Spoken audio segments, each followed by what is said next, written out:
Bismillah, assalamualaikum warahmatullahi wabarakatuh.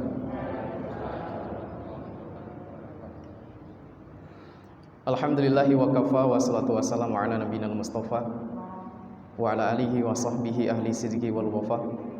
Nasyhadu an la ilaha illallah wahdahu la syarikalah wa nasyhadu anna Muhammadan abduhu wa rasuluh la nabiyya wa la rasula ba'dah.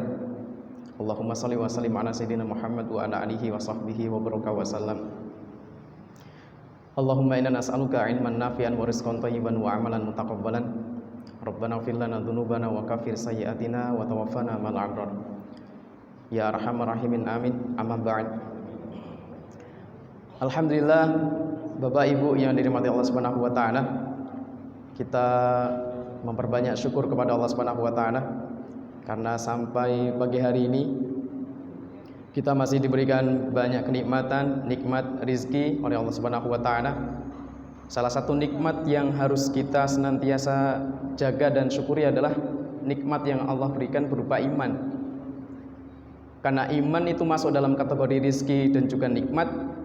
Sama seperti yang lain, bisa saja iman itu bisa dicabut dari hati kita masing-masing. Bukankah setiap Jumat kita mendengar khotib menyampaikan ayat dari Allah Subhanahu wa taala, ya ayyuhalladzina amanu taqullaha haqqa tuqatih wa la tamutunna illa wa antum muslimun. Nah, lafaz yang terakhir itu wa la tamutunna illa wa antum muslimun digaris bawahi tebal oleh para ulama ahli tafsir, mengatakan bahwasanya hati-hati karena nanti akan ada orang-orang yang di masa hidupnya dia beriman kepada Allah Subhanahu wa taala, tetapi di masa akhir hidupnya mungkin menjelang sakaratul mautnya imannya dicabut sama Allah Subhanahu wa taala. Maka perlu kita jaga dan perlu kita syukuri keadaan iman yang Allah berikan kepada kita itu. Kemudian kita juga bersolawat kepada Rasulullah Muhammad sallallahu alaihi wasallam, dan kami berdoa kepada Allah Subhanahu wa taala mudah-mudahan Bapak Ibu yang hadir pada kajian di pagi hari ini termasuk daripada umat beliau yang nanti di akhirat berhak untuk mendapatkan syafaat dari Rasulullah Muhammad sallallahu alaihi wasallam. Ini saya udah lama sekali tidak kesini.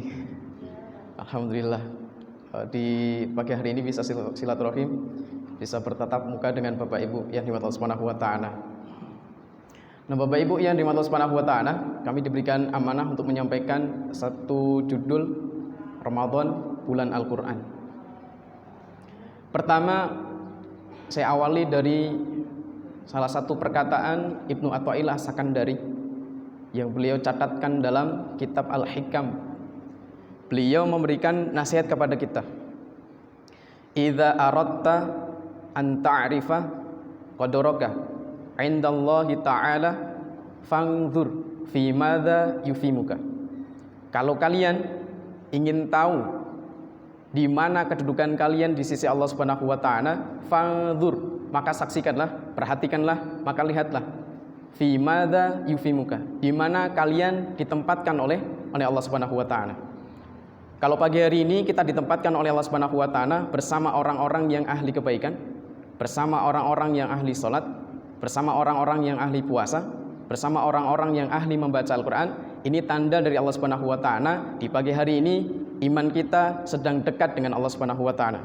Tapi satu masa misalkan kita berdekatan, aktivitas kita berdekatan dengan orang-orang yang ahli maksiat. Kita kumpul di situ, duduk bersama orang yang judi, tidak dalam rangka untuk menasihati, tapi malah ikut terwarnai. Maka itu tanda dari Allah Subhanahu wa taala bahwasanya iman kita sedang jauh dari Allah Subhanahu wa taala. Maka lihatlah setiap aktivitas kita, di mana kalau kita ingin tahu kedudukan kita di sisi Allah Subhanahu wa taala. Nah, sedangkan orang-orang yang dikasih tanda-tanda rambu-rambu dari Rasulullah SAW, orang yang paling dekat dengan Allah Subhanahu wa taala itu adalah orang-orang yang ahli Quran atau para penghafal Quran. Inna lillahi ahlina minan nas, kata Rasulullah SAW dari jalur hadis Anas bin Malik. Nah, Anas bin Malik ini adalah seorang asistennya Nabi Muhammad SAW, salah satu asistennya Nabi. Di antara hadis yang banyak itu diriwayatkan oleh Anas bin Malik ini. Nah, Bapak Ibu yang dirahmati Allah Subhanahu wa taala, Anas bin Malik ini salah satu anak yang sedari kecil sudah disiapkan sama ibunya supaya bisa dekat dengan Rasulullah Muhammad SAW. Ketika Rasulullah hijrah ke Madinah, Banyak orang yang memberikan hadiah kepada Rasulullah berupa pakaian, makanan, unta, tempat tinggal, dan lain sebagainya. Ada seorang ibu yang disebut dengan Rumaisah namanya. Rumaisah. Nah kemudian dia tidak punya apa-apa kecuali satu anak itu, yang namanya Anas bin Malik. Kemudian diserahkanlah kepada Rasulullah Muhammad SAW. Ya Rasulullah, saya tidak bisa memberikan hadiah seperti yang lainnya, tapi saya punya satu anak, mohon anak ini diterima. Anak ini diterima. Rasulullah SAW paham maksudnya diterimanya bukan untuk jadikan pembantu, tetapi supaya bisa menjadi muridnya. Nah inilah menjadi sunnah buat bapak ibu semuanya. Kalau misalkan mengantarkan anak ke sekolah, jangan cuma sampai gerbang, tapi temui gurunya. Terkhusus ketika kita mengantarkan anak ke pondok pesantren, jangan temui gedungnya saja, tapi temui siapa gurunya, supaya barokah ilmu dari guru itu bisa lahir ke anak kita. Lanjutkan ini. Innalillahi ahlina minan nas. Sesungguhnya betul-betul Allah Subhanahu wa taala itu punya keluarga dari kalangan manusia. Manhum ya Rasulullah. Kemudian ada seorang sahabat yang bertanya, siapa itu ya Rasulullah? Hum ahlullah. Mereka adalah keluarganya Allah Subhanahu wa taala. Ahlul Quran. Hum ahlul Quran, ahlullahi wa khassatuhu. Mereka para ahli Quran, orang yang dekat dengan Al-Quran, orang yang akrab dengan Al-Quran, senantiasa mendukung program-program Al-Quran, ahlullah wa khassatuhu. Dia adalah keluarganya Allah Subhanahu wa taala dari kalangan manusia, wa khassatuhu, dan orang yang dispesialkan oleh Allah Subhanahu wa taala. Nah, masuk di bulan Ramadan ini, bukankah banyak khotib-khotib kita, ustadz-ustadz kita menyampaikan, idza jaa ramadhanu futihat abwabul jinan. Di lafaz yang lain futihat abwabul jannah. Jinan ada jannah. Sama-sama maksudnya adalah surganya Allah Subhanahu wa taala. Tapi perhatikan Bapak Ibu yang dimiliki Allah Subhanahu wa taala, lafaz hadisnya adalah futihat. Bukan futihat tapi futihat. Ada tanda tasydid di situ. Maksudnya tidak hanya sekedar dibuka pintu surga itu oleh Allah Subhanahu wa taala, tetapi betul-betul dibuka lebar-lebar sama Allah Subhanahu wa taala itu. Kullasyarra kullahu. Di setiap satu bulan penuh itu, di bulan Ramadan, pintu surga dibuka lebar-lebar sama Allah Subhanahu wa taala. Di Sukoharjo itu pernah ada Pak, Bu, lagi launching toko roti Purimas. Pasti itu lagi launching, grand opening, dibukalah pintu toko. Aroma roti yang baru dipanggang itu, karena pintunya terbuka, bisa tercium sampai ke pinggir jalan. Padahal halamannya lumayan luas, halaman parkirnya itu. Tapi aroma rotinya bisa kecium sampai di pinggir jalan. Maksud saya adalah, kalau misalkan pintu surga dibuka sama Allah Subhanahu wa taala, bisakah jenengan semua bisa mencium aroma surga? Kalau misalkan kok jenengan bisa mencium aroma surga, dan dengan tanda bukti apa? Mudah untuk beribadah di bulan Ramadan, alhamdulillah itu tanda-tanda dari Allah Subhanahu wa taala, Ramadan kita diberkahi sama Allah Subhanahu wa taala. Tapi kalau misalkan mohon maaf, di bulan Ramadan kok masih berat juga untuk beribadah, banyak-banyak istighfar coba. Banyak-banyak istighfar. Banyak-banyak muhasabah juga. Mungkin bisa jadi selama 11 bulan sebelumnya itu hati kita terlalu kotor. Hati kita terlalu sakit, sehingga masuk di bulan Ramadan yang harusnya bisa untuk memperbaiki, bisa menyembuhkan hati, karena saking sakitnya, saking kotornya, saking jeleknya hati sudah tidak bisa mampu diperbaiki. Nah di situ Bapak Ibu yang dirahmati Allah Subhanahu wa taala, mengawali di sini. Kemudian karena kita di bulan Ramadan, kita membaca Al-Quran jangan sampai cuma sendirian. Bulan Ramadan itu bulan kuantitas, bulan untuk menambah jumlah. Makanya tidak aneh beberapa ulama-ulama kita ketika masuk di bulan Ramadan, mereka memperbanyak membaca Al-Quran. Tapi banyak cara interaksi untuk berdekatan dengan Al-Quran. Bisa dengan menghafal, bisa dengan membaca, bisa dengan mempersiapkan anak-anak kita menjadi penghafal Quran, bisa mendukung program-program atau lembaga-lembaga yang di situ ada program Al-Qurannya. Banyak cara digunakan untuk bisa berdekatan dengan Al-Quran. Nah, Dr. Yasir Nasir, beliau itu salah satu pakar anak dari Mesir. Salah satunya adalah meneliti anak-anak yang menghafal Quran. Beliau memberikan informasi buat kita semua, Bapak Ibu yang dirahmati Allah Subhanahu wa taala, umur terbaik untuk mengajarkan anak menghafal pertama adalah di dalam kandungan. Di dalam kandungan. Ketika ruh sudah ditiupkan ke dalam jasad bayi itu kan. Nah, disitulah waktu terbaik untuk memperkenalkan Al-Quran. Ketika itu di dalam kandungan sih, itu yang pertama. Kemudian yang kedua, Ketika anak sudah lahir, umur terbaik untuk memperkenalkan menghafal Al-Quran itulah di umur 3 tahun. Di umur 3 tahun. Kemudian fase yang ketiga, umur emas untuk memperkenalkan anak dengan hafalan-hafalan Al-Quran, hadis dan berikutnya itu adalah dimulai dari umur 5 tahun sampai umur 15 tahun. Kalau 15 tahun berarti kelas berapa? SMP kelas 3. Itu fase emas untuk menghafalkan Al-Quran. Tapi bukan berarti ketika sudah melewati fase itu kemudian tidak ada peluang untuk menghafalkan Al-Quran.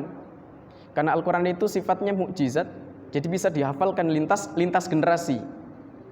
Lintas generasi dan bahkan lintas fisik. Makanya jangan aneh kalau misalkan ada mohon maaf, ada orang yang penglihatannya diambil sama Allah Subhanahu wa taala, dia tidak bisa melihat akan tetapi bisa hafal Quran. Tetapi berapa banyak orang-orang yang pandangannya masih normal tetapi belum bisa menghafalkan Al-Quran. Kita kembalikan ke sini. Nah, fase yang keemas yang nomor 3 itu adalah dari 5 tahun sampai 15 tahun. Nah, di fase ini Bapak Ibu yang dirahmati Allah Subhanahu wa taala, apa yang harus diajarkan kepada anak kita menurut Dr. Yasir Nasir ini? 1. Menghafalkan Al-Quran. Yang kedua, menghafalkan hadis Nabi Muhammad SAW.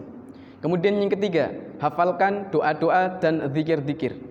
Kemudian yang keempat, hafalkan syair-syair ulama atau nasyid-nasyid Islami. Ada 4 Ini yang pokok. Pertama, hafalkan Al-Quran. Yang kedua, hafalkan hadis Nabi Muhammad SAW. Kemudian yang ketiga, hafalkan zikir-zikir dan doa-doa yang ma'thur maupun yang ghairu ma'thur. Kemudian yang keempat, ajarkan untuk menghafal syair-syair ulama atau nasyid-nasyid Islami. Nah, kemudian yang pertama, Al-Quran. Karena kita bulan Ramadan, dekatilah Al-Quran. Bapak Ibu yang dirahmati Allah Subhanahu wa taala, ada satu hadis yang menyebutkan bahwasanya addibu auladakum ala thalathi khisalin. Ajarkanlah, ikatkanlah anak-anak kalian itu dengan tiga perkara. Dengan 3 perkara. Ala hubbi nabiyikum. Yang pertama adalah cinta kepada nabinya. Wa hubbi ahli baitihi, dan juga cinta kepada keluarga Nabi Muhammad SAW. Yang ketiga adalah wa ala qiraatil Quran, dan cinta untuk membaca Al-Quran.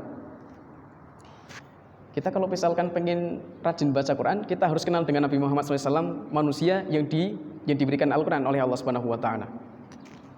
Cinta dengan Nabi Muhammad SAW. Dulu itu pas awal-awal ada aplikasi WhatsApp Bapak Ibu yang Allah Subhanahu wa taala, kemudian muncullah grup-grup. Salah satu grup yang ada itu adalah One Day One Sirah. One Day One Sirah. Setiap hari admin itu memberikan sirah Nabi dari awal masa kecil Nabi, dikirimkan beberapa artikel gitu. Setiap harinya. Satu ketika adminnya itu lupa. Adminnya lupa tidak mengirimkan itu One Day One Sirahnya itu. Ditunggu sampai malam, padahal ada seorang ibu-ibu yang terbiasa membacakan sirah Nabi itu kepada anaknya sebelum tidur. Sebelum anaknya tidur itu dibacakan sirah Nabi supaya apa? Semakin cinta dengan Nabi dan semakin akrab dengan Al-Quran. Kita lanjutkan lagi. Ditunggu-tunggu sampai malam sama ibu tadi itu tidak dikirim-kirim sama adminnya. Karena saking malam sudah semakin larut, anaknya tuh kemudian protes sama ibunya. Bu, cerita nabinya mana kok belum dibacakan? Bu, ceritanya mana kok belum dibacakan? Belum, nak, ini belum dikirim sama temannya ibu itu kan. Akhirnya nangis, kemudian bilang seperti ini anaknya. Bu, saya pengen dengarkan cerita Nabi, saya kangen sama Nabi. Coba bayangkan, ada anak kecil bilang kangen sama Nabi. Jenengan yang sampai sekarang umurnya mungkin sudah sekian tahun, pernah ada terbetik di dalam hati, saya kangen sama Nabi? Pernah? Masya Allah. Nah, mulai sekarang, mulai hari ini, tanamkan dalam hati, kita harus kangen dengan Nabi. Paling minimal Pak, Bu, setidaknya kalau misalkan kita tidak bisa bertemu dengan Nabi di dunia, paling minimal nanti di akhirat bisa ketemu. Dan itu dalam kondisi yang bahagia, bukan dalam kondisi yang tidak diakui sama Nabi Muhammad SAW. Soalnya nanti ada umat-umat Muhammad itu yang kemudian, ya Rasulullah, kami adalah umatmu. Buktinya apa? Bisa baca Quran enggak? Pernah dengar hadis Nabi enggak? akan ada ditanya seperti itu. Kalau misalkan bisa, maka sudah dia masuk dalam softnya Nabi Muhammad SAW. Tapi kalau misalkan nggak bisa menjawab, sudah berarti dia bukan dari bagian umat Muhammad SAW. Nah di situ Pak Bu, mulai hari ini coba tanamkan, harus kita punya rasa kangen, rasa rindu dengan Nabi Muhammad SAW. Di dalam Islam itu ada 3 hal yang tidak boleh disinggung. Kalau misalkan ini disinggung, tanpa perlu ada komando, orang Islam akan bergerak. Tanpa adanya komando. 1, jangan pernah menyinggung atau merendahkan Allah Subhanahu wa taala. Kemudian yang kedua, dan juga sama, jangan merendahkan, jangan menghina Nabi Muhammad SAW. Yang ketiga, jangan merendahkan, menghina atau melecehkan Al-Qur'an. Ada 3 hal ini yang tanpa perlu dikomando, orang Islam mesti akan maju. Di dalam Islam ada, kita diajari untuk sabar dan juga jangan marah. Tapi marah itu juga dibagi 2, Pak. Ada marah yang terpuji, ada marah yang tercela. Marah yang tercela kalau misalkan kita marah mengedepankan hawa nafsu kita itu kan, hanya gara-gara misalkan pribadi kita disinggung, kemudian sesuatu yang tidak terlalu prinsip disinggung, kemudian kita marah. Nah, marah yang terpuji salah satunya adalah ketika 3 hal tadi disinggung. Itu marah yang terpuji. Marah yang terpuji juga itu kalau misalkan kita melihat kezaliman terjadi tetapi kita tidak melihat kebijakan-kebijakan pemimpin-pemimpin untuk mengarahkan itu. Kita harus marah. Nah, tanda bukti cinta kita dengan Nabi itu adalah ketika Nabi dihinakan, ketika Nabi direndahkan, maka kita juga harus ikut marah. Ini makanya dikenalkan sedari awal tadi. Nah, Al-Qur'an kira-kira ketika anak kita sudah mulai menghafal Al-Qur'an, surat apa yang harus pertama kali kita ajarkan kepada anak kita? Menurut Dr. Yasir Nasir juga, surat pertama yang harus diajarkan kepada anak-anak kita di masa-masa yang tadi disebutkan sudah di awal, yang pertama adalah surat Al-Fatihah. Ada hadis dari jalur Anas bin Malik lagi. Beliau menyebutkan afdhalul Qur'ani alhamdulillahirabbil alamin. Surat Al-Qur'an yang paling afdol itu adalah Al-Fatihah yang diawali dengan alhamdulillahirabbil alamin. Kata alhamdulillah itu mungkin menurut sebagian orang sepele, Pak. Tapi Masya Allah, di hadapan Allah Subhanahu wa taala, kata alhamdulillah itu sangat luar biasa. Di dalam hadis Imam Nawawi, alhamdulillahi tamlaul mizan. Lafaz alhamdulillah itu bisa memenuhi timbangan di sisi Allah Subhanahu wa taala. Wa subhanallahi walhamdulillahi tamlau bainas sama'i wal ardi. Bisa memenuhi timbangan seberat langit dan bumi. Itu lafaz alhamdulillah dan subhanallah. Saya pengen tanya, yang paling tua di sini siapa, Pak? Umurnya paling tinggi, paling banyak? Oh, sudah pernah nimbang langit sama bumi satu bulan? Belum pernah. Kalau kita tidak dapat menimbang langit sama bumi, kita coba bisa bayangkan coba. Itu karena lafaz subhanallah dan lafaz alhamdulillah itu berapa banyak pahala dari Allah Subhanahu wa taala.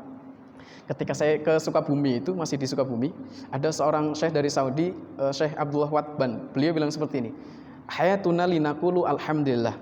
Hidup kita itu dipergunakan untuk memperbanyak mengucapkan alhamdulillah. Dan alhamdulillah itu jadi 2. Alhamdulillah binikmati tatimus sholihat, kemudian alhamdulillah ala kulli hal. Ketika misalkan kita mendapatkan nikmat yang kita senangi, mendapatkan nikmat yang membahagiakan kita, ucapkanlah alhamdulillah binikmati tatimus sholihat. Tapi kalau mohon maaf, misalkan kita mendapatkan sesuatu yang kurang kita senangi, ucapkanlah alhamdulillah ala kulli hal. Nah, tetap semuanya menggunakan kata alhamdulillah tadi. Tapi sekali lagi ya, lafaz alhamdulillah di sini menurut Anas bin Malik dari hadis Nabi Muhammad SAW, surat yang paling afdol, paling mulia yaitu Al-Fatihah. Nah, para ulama kita memberikan penjelasan lagi. Selain Al-Fatihah itu ada sebutan lain lagi, disebut dengan surat Al-Kafiyah. Surat Al-Kafiyah. Kafi maksudnya yang mencukupkan. Ada orang pengen ngeruqyah mandiri, dia cukup membaca Al-Fatihah. Ada orang pengen menenangkan diri ketika hatinya sedang kacau, baca alhamdulillah. Kemudian selain surat Al-Fiyah disebut surat Al-Kafiyah, disebut juga dengan surat As-Shalah. Kenapa disebut dengan surat As-Shalah? Salat kalau misalkan tertinggal surat Al-Fatihahnya, maka akan tidak diterima, batal di situ. Batal di situ karena masuk ke rukun. Makanya juga disebut dengan kata shalah. Makanya perhatikan kalau misalkan kita memilih imam, perhatikanlah pertama yang kali adalah surat Al-Fatihahnya itu. Kalau di pondok pesantren penghafal Quran itu, ketika tahsin pertama yang disetorkan itu adalah surat Al-Fatihah. Surat Al-Fatihah. Karena ini nanti akan menentukan kualitas sholatnya. Terkhusus ketika dia menjadi seorang imam. Makanya tidak aneh ada ketika tahsin cuman membaca surat Al-Fatihah itu bisa sampai 3 bulan. Pagi, siang, sore selama 3 bulan. Kinten-kinten nih Pak Bu jenengan kalau misalkan 3 bulan awan isuk sore koyo ngono terus Al-Fatihah. Bosen mboten? Wah. Koyo-koyo ini betul nih masih salah, kurang tepat. Nah, disitulah disebut juga dengan Ummul Kitab karena sebagai pembukaan di Al-Quran. Kemudian disebut dengan Asy-Syafiyah sebagai penyembuh. Di dalam tafsir-tafsir yang ada itu yang paling banyak juga kita pakai adalah tafsir punya Ibnu Katsir. Ketika masuk di surat Al-Fatihah ini mesti menceritakan kisah seorang sahabat yang ketika itu sedang dalam safar bertemulah dengan kepala suku yang diantup dengan kalajengking Arab diintup. Ketika racunnya sudah semakin menyebar, dipanggilkanlah tabib. Ternyata tabibnya tidak mampu untuk memberikan obat.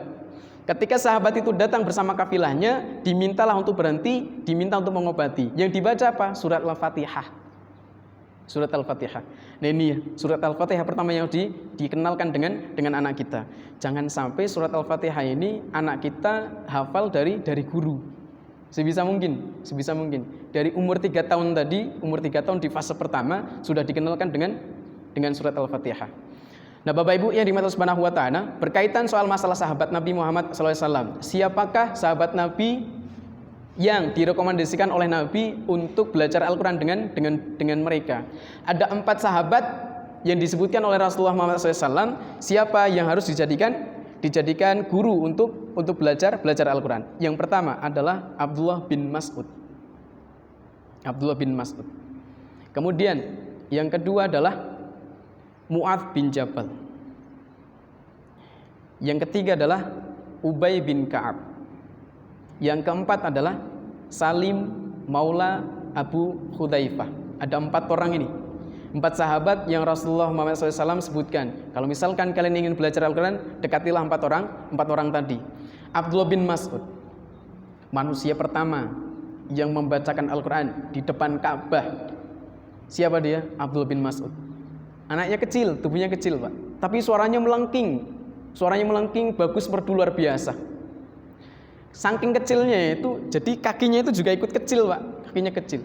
Ketika itu disuruh menek ke pohon kurma sama sahabat yang senior. Abdullah sini, coba kamu naik pohon kurma. Kalau orang naik pohon itu kan otomatis celananya kan sedikit terangkat. Kemudian kakinya kelihatan. Diketawailah sama sahabat-sahabatnya di situ. Ngomongnya gini, bocah kok cilik era karuan, kalau bahasa kita. Sikil karo lenganku kok podo lenganku gitu. Kalau bahasa kita. Kemudian Nabi mendengar itu, apa yang disampaikan Nabi, jangan sebut seperti itu. Kaki yang kecil punya Abdullah bin Mas'ud itu adalah kaki yang akan pertama-tama masuk ke surganya Allah Subhanahu wa taala. Di situ. Abdullah bin Mas'ud. Nah, Abdullah bin Mas'ud juga ini, Bapak Ibu yang dimuliakan Allah Subhanahu wa taala, satu ketika pernah sholat malam. Ketika sholat malam, saking merdu bacaannya itu, datanglah kelompok malaikat turun dari langit. Bisa membayangkan nggih, kalau rumah orang Arab zaman dulu itu kan kota, kemudian di atasnya ada dak gitu kan. Nah, beliau sholat di atas daknya itu. Kan kita tahu pohon yang paling banyak di Arab itu kan pohon kurma. Datanglah angin, sampai menggerakkan pohon kurma. Dahan-dahan kurma itu bergoyang-goyang. Ketika Abdullah bin Mas'ud membaca itu kan, semakin kencang anginnya, semakin kencang. Ketika Abdullah bin Mas'ud berhenti, anginnya juga ikut berhenti. Ketika Abdullah bin Mas'ud membaca lagi, anginnya datang lagi. Sampai beberapa kali akhirnya Abdullah bin Mas'ud takut, kemudian turun dari atas, masuk ke dalam rumah, subuhnya baru baru ketemu dengan Nabi dan menyampaikan kejadian semalamnya itu. Ya Rasulullah, tadi malam saya sedang melakukan sholat malam, kemudian tertiup angin yang sangat kencang sekali, sampainya dahan-dahan kurma itu bergoyang-goyang.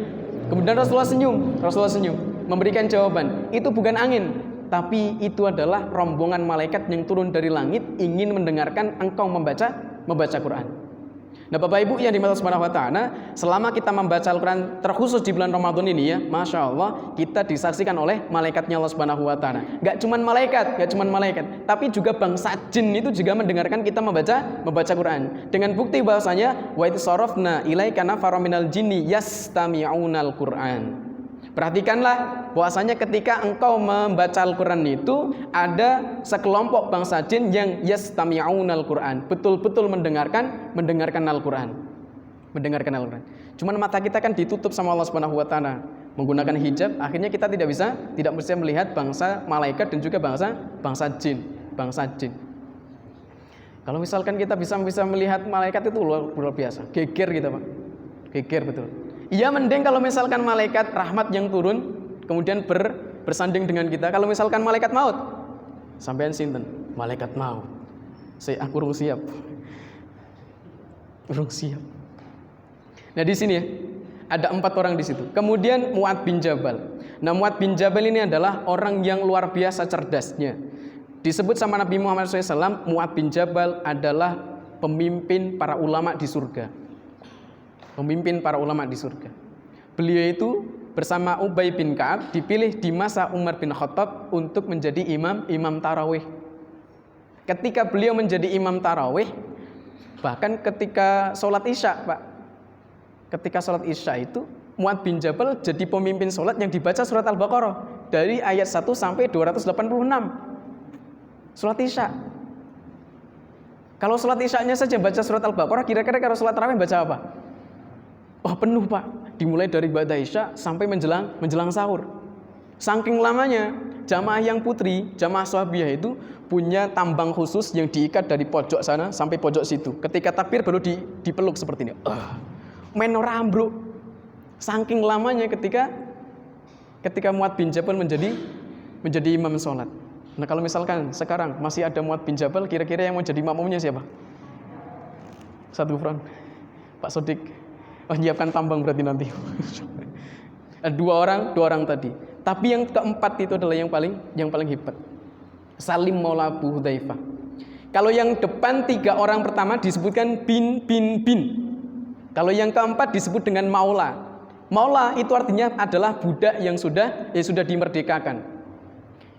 Maula.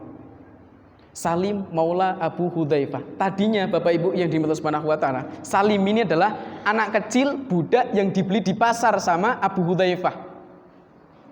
Dibeli dari pasar kemudian dibawa ke rumah jadikan asisten pribadinya. Kemudian hadirlah Islam, Abu Hudzaifah membebaskan Salim, dianggaplah sebagai anak. Awal ketika itu diberikan kata bin, Salim bin Abu Hudzaifah. Tapi syariat kemudian mengoreksi, tidak boleh menggabungkan antara bapak sambung dengan anak yang sambung. Jadi binnya bukan bin dari Abu Hudzaifah. Ketika ditanya pun siapa nama bapak kamu Salim, tidak tahu. Karena dari kecil sudah pisah dengan orang tuanya. Kenapa disebut dengan Maula? Salim Maula Abu Hudzaifah. Salim budaknya Abu Hudzaifah. Maksud saya seperti ini Pak. Sekalipun itu Al-Quran itu kan, Al-Quran itu tidak hanya khusus dihafalkan oleh orang-orang yang mohon maaf stratanya tinggi, uangnya banyak, fisiknya bagus, kemudian dia IQ-nya tinggi. Bukan seperti itu. Tapi Al-Quran itu bisa dihafalkan sekalipun oleh budak.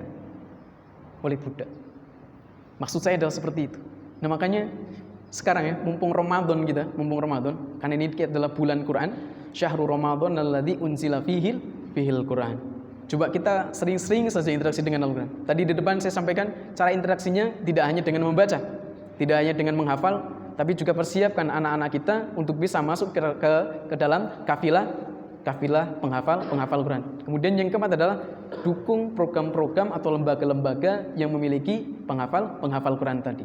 Nah, jamaah yang dimiliki Subhanahu wa Ta'ala itu tadi 4 sahabat yang disebutkan oleh Rasulullah sallallahu alaihi wasallam ketika misalkan kita ingin mengkiblat, bagaimana cara menghafal Quran. Coba nanti ketika pulang buka Sirah Nabawiyah, cari 4 sahabat tadi supaya kita bisa menceritakan kepada anak-anak kita. Nah, jamaah yang dimiliki Allah Subhanahu wa taala, setelah menghafalkan surat Al-Fatihah, kata Dr. Yasir Nasir itu apa yang harus dihafalkan? Yang dihafalkan adalah surat Al-Baqarah. Surat Al-Baqarah. Ada hadis dari Ibnu Mas'ud radhiyallahu an. Beliau menyampaikan, likulli syai'in sanamun wa sanamul Qur'ani al-Baqarah. Setiap sesuatu itu ada puncaknya, dan puncak dari Al-Qur'an itu adalah surat Al-Baqarah. Wa inna syaitana idza sami'a surat Al-Baqarah kharaja minal baiti alladhi tuqra'u fihi wa lahu dhuratun. Karena ketika misalkan ada satu rumah yang dibacakan surat Al-Baqarah tadi, apa yang terjadi? Misalkan di dalamnya itu ada bangsa jin yang maroddah atau autatun atau adatun. Maroddah itu artinya adalah setan-setan yang durhaka, setan-setan yang suka mengganggu manusia. Adatun itu juga sama, artinya yang sombong, suka mengganggu, dikandani angel. Ketika misalkan ada rumah yang dibacakan surat Al-Baqarah itu, apa yang terjadi? Fihi walahu dhuratun. Para bangsa jin itu akan keluar, kemudian walahu dhuratun, lari sambil terkentut-kentut. Tidak hanya mendengarkan adzan, tetapi mendengarkan surat Al-Baqarah itu juga lari sambil terkentut-kentut. Maksud daripada kata terkentut-kentut ini adalah diterjemahkan betul bangsa jin itu ngentut gitu. Bangsa jin bisa ngentut. Kemudian yang kedua adalah kenapa dia itu sampai mengeluarkan angin, dan keluar anginnya itu kata ahli hadis ketika suaranya itu sangat kencang, sampai-sampainya suara kencang itu bisa menutupi telinganya sehingga tidak bisa mendengarkan surat Al-Baqarah. Saking kerasnya ketika mengeluarkan angin di situ. Saya punya pasien, seorang ibu ini setiap hari itu gelisah. Setiap hari gelisah, mesti ada cekcok dengan keluarganya. Dan lama juga itu kan tidak ikut pengajian. Bahkan jarang sekali ikut pengajian. Kemudian konsultasi dengan kami. Kami tidak langsung datang, tapi memberikan salah satu arahan dulu. Bu, coba baca surat Al-Baqarah. Baca surat Al-Baqarah. Saya bilangnya coba hatamkan surat Al-Baqarah selama 7 hari. Tapi yang tangkap sama ibu tadi adalah hatamkan surat Al-Baqarah sehari 7 kali. Membaca surat Al-Baqarah dibaca sampai 7 kali sehari. Padahal kami bilangnya sepekan harus bisa hatam surat Al-Baqarah. Baru 1 hari Pak, betul. Dia hatam itu sampai 7 kali dan di malam hari. Ketika di malam hari, yang tadinya menjelang tidur itu badannya gatal-gatal, seperti ada sesuatu yang memeluknya itu, sehingga seperti gatal-gatal tubuhnya. Ketika malam itu sudah tidak lagi. Besok paginya kemudian memberikan testimoni kepada kami itu seperti ini, sudah tidak ada rasa itu lagi. Saya bilang, Bu, tolong ini dijaga lagi. Ketika beliaunya bilang, saya hatamkan surat Al-Baqarah ini sehari 7 kali, Mas. Saya juga geleng-geleng. Saya sendiri kalau misalkan membaca Al-Baqarah sampai 7 kali itu kadang-kadang ya mikir juga gitu kan. 2 juz 4 lembar, Bu. 2 juz 4 lembar. Kalau misalkan kita baca dengan cepat itu setidaknya 1 jam lebih 15 menit. 1 jam lebih 15 menit. Itu dengan bacaan yang cepat. Kemudian saya memberikan resep lagi. Mulai sekarang, Bu, nanti kalau ada pengajian, ikutlah pengajian. Bapak Ibu yang dimuliakan Allah Subhanahu wa taala, apa yang terjadi ketika beliau itu ikut pengajian? Baru penceramahnya itu membuka di awal, baru mukadimah. Matanya langsung memerah. Kemudian ada pandangan yang tidak suka dengan ustaz tersebut. Anaknya yang diminta untuk menemani itu megangi tangan ibunya dari awal itu tangannya sudah menggegam supaya bisa menahan emosi dari ibu tadi. Nah, jamaah yang dimuliakan Allah Subhanahu wa taala, ternyata salah satu kegiatan yang dibenci oleh bangsa jin yang maroddah tadi, bangsa jin yang durhaka, itu adalah kegiatan seperti ini. Masjid Salim seperti ini. Bukankah kita sering dengar hadisnya? Majtama'a qaumun fi baitin min buyutillahi. Apa yang tidaklah seorang penduduk satu negeri kumpul di salah satu masjidnya Allah Subhanahu wa taala, rumahnya Allah Subhanahu wa taala. Wa yatsluna kitaballahi wa yatadarasunahu bainahum. Kemudian ketika kumpul di situ, mereka membaca ayat-ayat Allah Subhanahu wa taala, mempelajari ayat-ayat Allah Subhanahu wa taala, berzikir di situ, kemudian wa yatadarasunahu bainahum, mereka saling mengenal, saling diskusi dan lain sebagainya. Illa nazalat alaihimus sakinah, akan diberikan ketenangan dari Allah Subhanahu wa taala. Nah, sakinah di situ tidak disukai oleh bangsa jin. Wa khafiyatuhumur rahmah, diberikan rahmat dari Allah Subhanahu wa taala. Wa hafathumul malaika, akan senantiasa didekap oleh para malaikatnya Allah Subhanahu wa taala. Kemudian wa dzakarahumullahu fiman indah, namanya itu disebut-sebut oleh Allah Subhanahu wa taala di sekitaran malaikat yang ada di sisi Allah Subhanahu wa taala. Itu siapa? Para pecinta majelis ilmu. Nah, dikembalikan ke sini. Para bangsa jin tadi akan lari kalau misalkan mendengarkan bacaan surat Al-Baqarah di dalam rumah. Kalau misalkan ada kerasan sih di dalam rumah itu kok ngerasanya panas, kemudian kok ngerasa nggak nyaman, coba Pak dibacakan surat Al-Baqarah saja. Bacakan surat Al-Baqarah. Kalau misalkan tidak di ruang tamu, bacakan di dalam kamar atau di tempat yang lainnya. Insya Allah ada sesuatu yang berbeda di situ. Ini surat Al-Baqarah. Surat Al-Baqarah itu kan 286. Nah, kira-kiranya harus dihafalkan semua atau bisa dibagi? Nah, ternyata diperinci oleh beliau ketika ingin membaca surat atau menghafalkan surat Al-Baqarah, yang pertama-tama harus dihafalkan, yang paling penting itu adalah satu ayat yang disebut dengan ayat kursi. Itu yang paling pokok pertama kali. Yang pertama kali harus dihafalkan adalah ayat kursi. Tadi saya sebutkan ada Abdullah bin Mas'ud, Mu'ad bin Jabal, Ubay bin Ka'ab, Salim maula Abu Hudzaifah. Ada satu hadis dari Ubay bin Ka'ab. Ubay bin Ka'ab pernah ditanya sama Rasulullah SAW. Nama kunyahnya adalah Abu Mundir. Ya Abu Mundir, apakah ayat yang paling agung di dalam Al-Quran? Kemudian Ubay bin Ka'ab bilang seperti ini, Allah wa rasuluhu a'lam. Allah dan Rasulnya itu yang lebih paham. Tapi Nabi nanya lagi, ayat apa yang paling mulia di dalam Al-Quran? Kemudian Ubay bin Ka'ab bilang ayat kursi. Ayat kursi inilah yang disebut oleh Ubay bin Ka'ab. Kemudian Ubay bin Ka'ab ketika menjawab seperti itu, dielus-eluslah dadanya oleh Nabi Muhammad SAW. Dielus-elus dadanya. Kemudian Rasulullah bilang seperti apa? Selamat atas ilmu yang kau dapatkan, wahai Ubay bin Ka'ab. Nah, Bapak Ibu yang dimuliakan Subhanahu wa taala, ini menjadi sunnah kalau misalkan kita punya murid gitu kan, anak kita sudah mencapai sekian juz, dia sudah hafal sekian surat dan lain sebagainya, jangan lupa diberikan apresiasi secara bukan bentuk real materi ya, berikan secara perhatian. Bisa dielus kepalanya, bisa dielus pundaknya, dan diberikan pelukan kecil. Itu bisa nanti memberikan semangat secara batin buat anak kita menghafal Quran. Jangan cuma sekedar dipaksa terus. Ayo, koncone kae wis tekan kono kok wis nang kene. Enggak cuma diberikan dorongan tok enggak, tapi juga harus diberikan perhatian. Karena pernah terjadi seperti ini. Dia bisa hafal Quran, tetapi dia tidak sholat. Karena hafal Qur'annya itu dipaksa tok sama orang tuanya untuk bisa ngejar dengan temennya. Tujuan kita punya anak itu, Pak, Bu, itu menjadikan anak yang soleh. Sedangkan menjadi penghafal Quran itu adalah bonus dari anak soleh.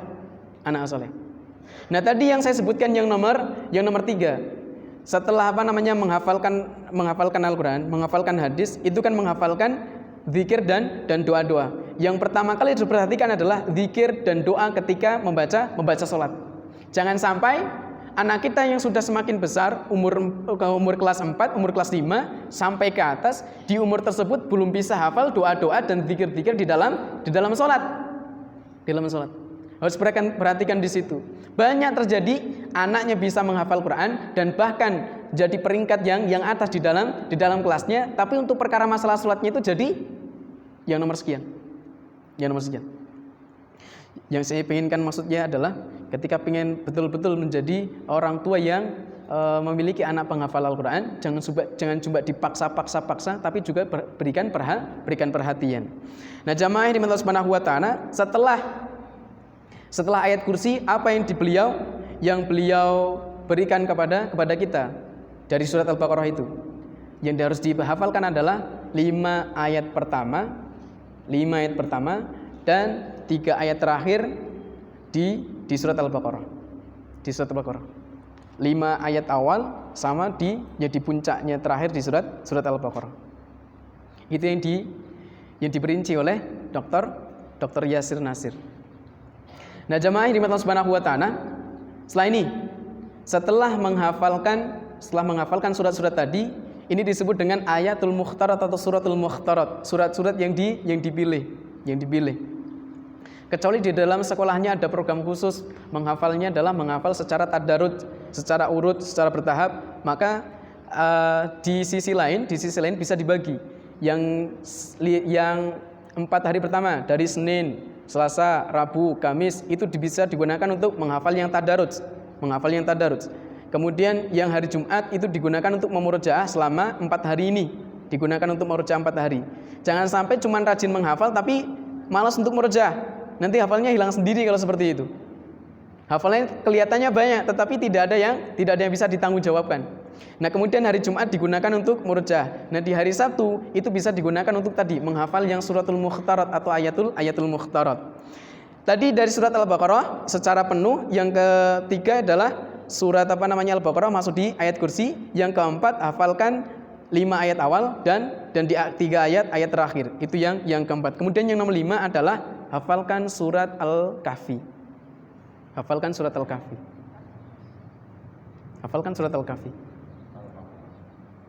Nah, surat Al-Kahfi ini ada berapa ayat? 110. Ada 110. Ada 110 ayat. Nah, jamaah ini Allah Subhanahu wa taala, kalau misalkan mampu untuk menghafal, hafalkan semua dari ayat 1 sampai 110-nya. Tapi kalau misalkan tidak mampu untuk bisa menghafal 110 itu, hafalkan 10 ayat pertama sama 10 ayat terakhir. Ini yang disebutkan oleh Dr. Yasir Nasir. Yang ada hadis dari Abu Darda radhiyallahu anhu. Beliau menyebutkan bahwasanya man hafidha asyra ayati min awali suratil kahfi usima minad dajjal. Kemudian yang digarisbawahi sama ahli hadis adalah usima minad dajjal. Apa artinya? Terlindung dari fitnah-fitnah dajjal. Jamaah yang dimana Subhanahu wa taala, ada Dajjal, ada Ad-Dajjal. Kalau Dajjal itu adalah sifat-sifat yang dimiliki sama Ad-Dajjal. Kalau disebutkan Ad-Dajjal, ada alif lamnya di situ, maksudnya berarti adalah orangnya, makhluknya. Dan Dajjal itu bukan nama orang, tetapi nama gelar. Sama seperti Imam Mahdi. Imam Mahdi itu bukan nama orang, tetapi nama gelar. Karena disebutkan ismuhu kal ismi, kata Rasulullah SAW. Nanti akan ada itu muncul imam di akhir zaman, namanya seperti namaku. Jadi namanya adalah namanya Muhammad, kemudian diberikan gelar Imam Al-Mahdi. Nah, sama seperti Dajjal ini, ketika disebutkan Dajjal saja tanpa ada alif lamnya, itu berarti karakternya atau ciri-ciri sifatnya. Kalau disebutkan Ad-Dajjal, itu berarti makhluknya. Nah, di sini disebutkan usima minad dajjal, ada alif lamnya. Sama seperti misalkan kita selesai tasyahud. Man faragha ahadukum, kata Rasulullah SAW, minat tasyahudil akhiri falyu'awid billahi min arba'. Kalau misalkan kalian setelah selesai membaca tasyahud di akhir, jangan lupa untuk meminta 4 pelindungan dari Allah Subhanahu wa taala. Yang pertama adalah min syarri fitnatil masihid dajjal, min fitnatil mahya wal mamat, min adabil qabr, wa min adabi jahannam. Nah, di sini disebutkan min syarri fitnatil masihid dajjal. Ada alif lamnya di situ. Maksudnya adalah kita minta sama Allah Subhanahu wa taala betul-betul dilindungi dari fitnah makhluk yang disebut dengan dajjal ini. Kembalikan ke hadis. Usima minad dajjal. Makanya tidak aneh ketika misalkan kemarin ramai di Ramadan kemarin ramai, apakah Dajjal sudah keluar? Kalau misalkan pertanyaannya adalah apakah Dajjalnya sudah keluar? Ya sudah keluar. Karena Dajjal adalah sifat-sifat yang dimiliki sama Dajjal. Apa salah satu sifat-sifatnya Dajjal? Pembohong. Suka menyebarkan hoaks, suka membuat keributan, suka mengadu domba, tukang fitnah, dan lain sebagainya yang membuat kerusakan. Itu adalah sifat-sifat yang dimiliki sama Dajjal. Bukankah sampai sekarang kita mesti gampang terpecah-pecah, Pak? Gampang terpecah-pecah. Dan bahkan kita tahu sebenarnya yang mecah-mecah itu siapa. Cuman kadang-kadang karena nafsu kita terlalu besar, kita lupa akan siapa yang mengadu domba itu. Dari dulu kita tuh sudah diadu domba. Cuman kadang-kadang kita nggak lupa atau kita nggak sadar atau lupa saja. Dari jamaah yang paling lama, Syarikat Dagang Islam, didirikan oleh Kiai Haji Samanhudi. Antara 1905-1903 didirikan sama beliau. Kemudian semakin besar, kemudian diganti namanya menjadi Syarikat Dagang Islam.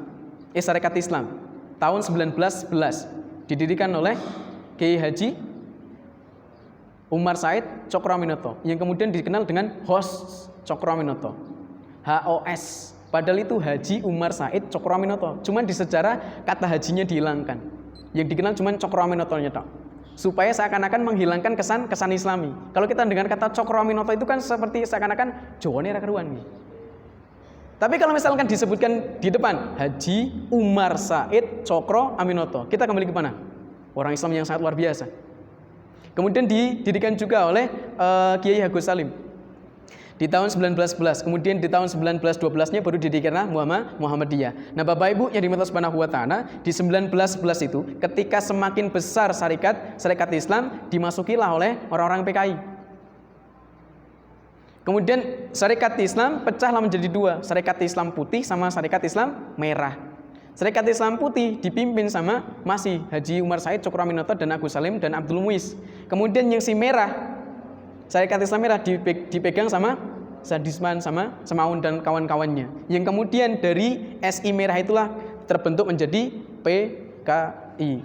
Sampai sekarang ada PKI gaya baru, ada gaya baru. Nah, sekali lagi kita kembalikan ke atas. Sebenarnya dari dulu kita tuh diadu domba. Dicekcok-cekcok terus. Ada orang-orang yang menyusup gitu. Ada orang-orang yang menyusup kemudian dengan sengaja memantikan api supaya kita semakin banyak ributnya. Nah, banyak-banyaklah minta sama Allah Subhanahu wa taala di tasyahud akhir, minta pelindungan dari fitnah dajjal itu dan juga dari fitnah mahya wal mamat ketika masih hidup dan juga setelah mati. Minta doa itu jangan sampai dilupakan. Dan doa ini pula lah yang harus kita ajarkan kepada anak-anak kita, masuk di kategori yang keempat tadi yang saya sebutkan, dari hafal Al-Qur'an, hadis, kemudian doa-doa dan zikir. Nah, jamaah di Allah Subhanahu wa taala, ini berkaitan soal masalah surat Al-Kahfi. Ada hadis lagi yang menyebutkan, kalau tadi kan min awali, sekarang hadisnya disebutkan adalah min akhiri. Perhatikan di sini hafidho. Karena ada yang salah paham. Ketika masuk di hari Kamis atau di hari Jumat, ketika membaca surat Al-Kahfi yang dibaca itu cuma 10 ayat awal, 10 ayat akhir. Ketika ditanya, sudah baca Pak, Bu? Sudah. Tapi yang dibaca cuma 10 ayat awal sama 10 ayat akhir. Maksudnya hadis yang 10 itu bukan dibaca, tapi dihafalkan. Kalau membacanya tetap membaca dari ayat 1 sampai ayat 110-nya. Itu yang berkaitan soal masalah menghafalnya. Masalah menghafal. Kemudian ketika membahas soal masalah membacanya, ada hadis lain lagi dari Said Al-Khudri. Beliau menyebutkan, man qara'a suratal kahfi yaumal jum'ah adha'ahu nuru ma bainal jum'ataini. Pertama, hadis yang pertama dari Abu Said Al-Khudri, beliau menyebutkan, barang siapa dari kalangan kaum muslimin yang membaca surat Al-Kahfi pada hari Jumat, niscaya dia diterangi oleh cahaya Allah antara dua Jumat ini dan juga Jumat yang akan datang. Maksudnya apa? Diterangi apa namanya cahaya di situ? Cahaya yang pertama adalah diberikan cahaya petunjuk dari Allah Subhanahu wa taala. Jadi selama satu pekan itu kita bisa membedakan mana perkataan yang hak dan mana perkataan yang hoaks. Mana perkataan yang jujur, mana perkataan yang membawa kehancuran. Nah, selama satu pekan itu kita dibimbing sama Allah Subhanahu wa taala. Melalui wasilah apa? Membaca surat Al-Kahfinya. Kemudian nur yang kedua maksudnya adalah nur ketika nanti kita sudah dibangkitkan di hari akhirat. Bapak Ibu yang dimiliki Allah Subhanahu wa taala, kita itu kan sebenarnya tidak ada. Kita itu makhluk yang tidak ada, kemudian diada-adakan. Setelah kita diada-adakan tadi, nanti kita akan ditiadakan. Setelah kita ditiadakan, baru kita diadakan kembali oleh yang maha ada. Diingat-ingat kita itu sebenarnya tidak ada. Kemudian diada-adakan.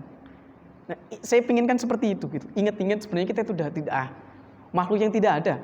Hanya Allah yang ada. Nanti ketika sudah masanya selesai, hanya Allah saja yang ada. Ketika malaikat maut diminta sama Allah Subhanahu wa taala mencabut seluruh yang bernafas gitu kan. Kullu nafsin dha'iqatul maut. Saking seriusnya Allah Subhanahu wa taala ingin menginformasikan ini, setiap yang bernafas itu mesti akan mati gitu kan. Disebutkan 3 kali. Disebutkan di Ali Imran, disebutkan di surat Al-Anbiya, disebutkan di surat Al-Ankabut. Disebutkan 3 kali supaya kita ingat betul setiap yang bernafas mesti akan mati. Enggak cuma manusia saja, Pak. Suasana itu juga bisa bernafas, bernafas. Was-subhi idza tanafas, dan waktu subuh yang bernafas. Subuh bernafas, duha bernafas, nanti siang juga punya nafas. Dan suasana itu juga nanti akan dimatikan sama Allah Subhanahu wa taala.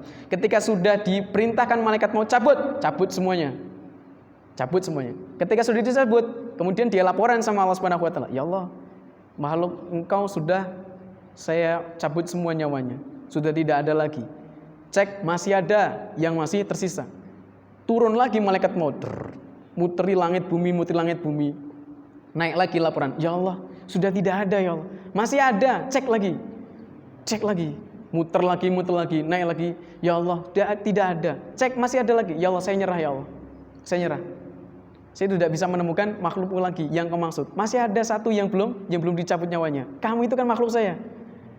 Cabut sendiri, akhirnya nyabut nyawanya sendiri." Setelah itu ketika sudah tidak ada makhluk lagi, hanya Allah Subhanahu wa taala yang ada. Dan dari situlah kita diadakan lagi. Dibangkitkan sesuai dengan kondisi amalnya masing-masing.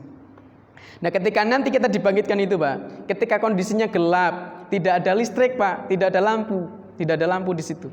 Semuanya gelap, Pak, semuanya gelap. Nah, orang-orang yang terbiasa membaca surat Al-Kahfi tadi diberikan nur. Nur cahaya tadi ketika di akhirat. Coba bayangkan, ketika mati listrik, mata kita kan nggak bisa ngelihat. Sebenarnya mata kita bisa ngelihat itu bukan karena mata kita bisa melihat, tapi karena ada pantulan cahaya. Coba kalau misalkan tidak ada cahaya ketika waktu malam, mati listrik kan kita kedandapan. Sekalipun kita di rumahnya sendiri dan dikil mariki. Aduh, meconin dikil ya. Nabrak kan? Sebenarnya sekali lagi, mata kita melihat itu bukan karena mata kita bisa melihat, tapi karena ada cahaya. Dan di akhirat nanti semuanya gelap, tidak ada cahaya, kecuali hanya orang-orang muslim yang terbiasa membaca surat Al-Kahfi tadi. Insya Allah. Jadi jangan membanggakan, mata saya bisa ngelihat. Coba kalau misalkan gelap, hilang semua. Ini maksud daripada diberikan nur sama Allah Subhanahu wa taala. Kemudian hadis yang kedua berkaitan soal masalah Al-Kahfi tadi. Man qara'a surat Al-Kahfi yaumal jum'ati adha'ahu lahun nuru ma bainahu wa baina baitil atiq. Kalau tadi adalah bainal jum'atain yang pertama, yang kedua bainal baitil atiq, antara dia dengan baitil atiq. Apa itu baitil atiq? Ka'bah. Ini maksud baitil atiq adalah Ka'bah. Siapa dari kalangan kaum muslimin ketika terbiasa membaca surat Al-Kahfi di setiap hari Jumatnya, maka Allah Subhanahu wa taala akan menerangi, memberikan cahaya antara dia dengan Baitul Atiq. Maksudnya apa? Satu, terjemahnya adalah dia akan dimudahkan oleh Allah Subhanahu wa taala untuk silaturahim, untuk ziarah ke Ka'bah. Itu terjemahan yang pertama. Kalau misalkan, Pak, ada orang yang sekian tahun nabung supaya bisa naik haji. Ada orang sekian tahun nabung supaya bisa umroh. Masya Allah. Tapi karena kondisi seperti ini gitu, kondisi seperti ini, dari Saudi membatasi, dari Indonesia juga uangnya sudah dipakai buat proyek kereta cepat, keretanya nggak jadi-jadi sampai sekarang. Wah, itu dolim, itu luar biasa tuh pemerintah. Ambil uang orang-orang yang pengen naik haji, sampai sekarang uangnya belum dikembalikan. Ngeri sekali itu. Nah, kalau misalkan nggak jujur, Allahu Akbar, itu nanti di akhirat ngeri sekali itu. Kembalikan ke sini. Nah, kalau misalkan, Pak, kita tidak bisa untuk hadir ke sana, itu kan, tidak hadir ke sana, ini maksimalkan di 10 hari terakhir ini. Man iktakafa, siapakah orangnya dari kalangan kaum muslimin yang beriktikaf, gitu kan? Fi ibtigha'i wajhillah, dalam rangka untuk mencari wajahnya Allah Subhanahu wa taala, dalam rangka untuk mencari ridhonya Allah Subhanahu wa taala. Ka'annahu hajjataini wa umrataini. Pahalanya buat para orang yang iktikaf tadi setara dengan orang yang naik haji 2 kali dan naik umroh 2 kali. Iktikaf, Pak. iktikaf. Makanya nanti diprogramkan. Setidaknya kalau misalkan tidak bisa 10 hari akhir, diambillah beberapa hari supaya kita bisa fokus di masjid. Tapi sebelum pergi ke masjid, istrinya ditinggali dulu. Bu, ini buat belanja sekian hari. Ojo ditinggal makwer. Istrinya juga butuh belanja. Anaknya juga dikasih titipan uang jajan. Ini buat jajan. Itu namanya tanggung jawab. Gajar makwer langsung ke masjid gitu kan. Sekalipun di masjid gratis semua gitu kan. 1 bulan gratis kan? Masya Allah. Kalau nggak gratis, keterlaluan. Di situ Masya Allah. Kalau misalkan tadi dengan kondisi seperti ini, dengan kondisi yang belum bisa memungkinkan, sekian tahun kita menunggu-nunggu tapi belum ada panggilan, coba maksimalkan di iktikaf saja. Karena pahalanya kal hajjataini wa umrataini, seperti orang yang naik haji 2 kali dan umrah 2 kali. Maksimalkan saja Pak. Nah ketika iktikaf sudah maksimalkan saja untuk banyak berzikir, banyak membaca Quran, kemudian banyak beristighfar, banyak bertaubat kepada Allah Subhanahu wa taala. Di situ. Maksud yang kedua daripada tadi adalah ketika Baitul Atiq disebutkan Baitul Atiq, orang yang terbiasa membaca surat Al-Kahfi, ketika saya membaca hadis ini mesti saya ucapkanlah dari kalangan kaum muslimin. Barang siapa dari kalangan kaum muslimin, barang siapa dari kalangan kaum muslimin. Soalnya ada orang yang non-Islam, orang yang kafir, bahkan orang Kristen itu bisa membaca Quran. Di Klaten itu ada pendeta hafal Quran dan suaranya bagus, tajwidnya mantap, tasenya jos gandos. Kalau jenengan mungkin kalah Pak. Tapi Kristen gitu kan. Jadi pendeta ketika baca surat Al-Fatihah itu ini merdu sekali ini. Kalau misalkan kok dia pakai peci, pakai sarung, kemudian pakai baju koko, datang ke masjid jadi imam dia. Jadi imam. Makanya saya sebutkan di awal adalah dari kalangan kaum muslimin. Ketika membaca Al-Kahfi tadi di setiap Jumatnya ja'alahu bainahu wa bainal atiq. Diberikan cahaya oleh Allah Subhanahu wa taala antara dirinya sampai ke Baitul Atiq. Maksud yang kedua adalah tadi diberikan kemudahan sama Allah Subhanahu wa taala untuk bisa mendapatkan pahala seperti orang yang hadir ziarah ke Baitul Atiq, ziarah ke Ka'bah. Coba bayangkan perbandingan antara sholatnya orang yang di luar Ka'bah, luar Masjidil Haram dengan orang yang di dalam Masjidil Haram itu beda, bisa sampai 1000 kali satu rakaatnya. Dan itu bisa kita raih di 10 hari terakhir ini, di masa-masa iktikaf. Apakah ibu-ibu boleh iktikaf? Dengan catatan satu, secara umum ada sekat atau ruang khusus antara ibu-ibu dengan bapak. Tidak boleh digabung jadi satu. Harus dipisah antara bapak dengan yang putri-putri, harus dipisah. Kemudian yang kedua, sama seperti yang sering saya sampaikan, ketika masuk di dalam masjid jangan pakai parfum. Soalnya ada tipikal laki-laki itu yang mencium bau parfum perempuan itu langsung ngeblank, Bu. Betul. Makanya ketika hadir ke masjid ibu-ibu jangan pakai parfum. Ketika misalkan tercium parfum, bapak-bapak yang depan sini mencium, ngefly itu. Makanya dilarang. Kemudian jangan banyak bersuara ketika di masjid. Dan juga ada tipikal laki-laki itu yang mendengar suara perempuan itu juga langsung ngeblank. Makanya di dalam fikih sholat ketika imam sedang keliru, ketika yang laki-laki mengucapkan subhanallah, yang perempuan bukan tepuk tangan. Bukan gini. Tapi yang ditepuk adalah punggungnya. Yang dipukul punggungnya. Bukan gini. Kalau gini nanti keplok-keplok.